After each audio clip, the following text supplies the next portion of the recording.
Hi friends, മധുരമുള്ള കൊഴുക്കട്ട ഇഷ്ടമില്ലാത്തവർക്ക് ഈ എരിവുള്ള എൻ്റെ ഏറ്റവും ഫേവററ്റ് ആയിട്ടുള്ള ഈ ചമ്മന്തി ഉണ്ട ഒന്ന് ട്രൈ ചെയ്ത് നോക്കാവുന്നതാണ്. ആദ്യം തന്നെ ചമ്മന്തിക്ക് ആവശ്യമായ ഒരു മുറി തേങ്ങ ചിരവിയതിലേക്ക് 2 സ്പൂൺ മുളക് പൊടിയും ആവശ്യത്തിനുള്ള ഉപ്പും ചേർത്ത് ഒന്ന് മിക്സിയിൽ ക്രഷ് ചെയ്തെടുക്കാം. ചീനച്ചട്ടിയിൽ വെളിച്ചെണ്ണ ചൂടാക്കി കടുകിട്ട് പൊട്ടിച്ച ശേഷം ചതച്ച തേങ്ങ കൂടെ ഇട്ട് നന്നായി ചൂടാക്കിയെടുക്കാം. ചമ്മന്തി ഫില്ലിങ്സ് റെഡിയായി. ഇനി മാവ് കുഴയ്ക്കാം. തിളയ്ക്കുന്ന വെള്ളത്തിൽ ഉപ്പിട്ടെടുത്ത ശേഷം 2 കപ്പ് അരിപ്പൊടിയിൽ ആവശ്യത്തിന് വെള്ളം ഒഴിച്ച് മാവ് കുഴച്ചെടുക്കുക. ചെറിയ ബോൾസായി എടുത്ത് ഇതുപോലെ പ്രസ് ചെയ്ത ശേഷം ഫില്ലിങ്സ് നിറച്ച് ഉണ്ടയാക്കിയെടുക്കുക.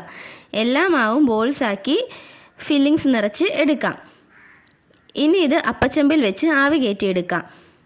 കളറ് കണ്ടില്ലേ, നല്ല രുചിയാട്ടോ. എന്നാൽ ഭയങ്കര എളുപ്പവുമാണ് ഉണ്ടാക്കാൻ. എല്ലാവരും ഒരു കട്ടൻ്റെ കൂടെ ഈ ചമ്മന്തി ഉണ്ട ഒന്ന് ട്രൈ ചെയ്ത് നോക്കുക. അപ്പോൾ നെക്സ്റ്റ് വീഡിയോയിൽ കാണാം.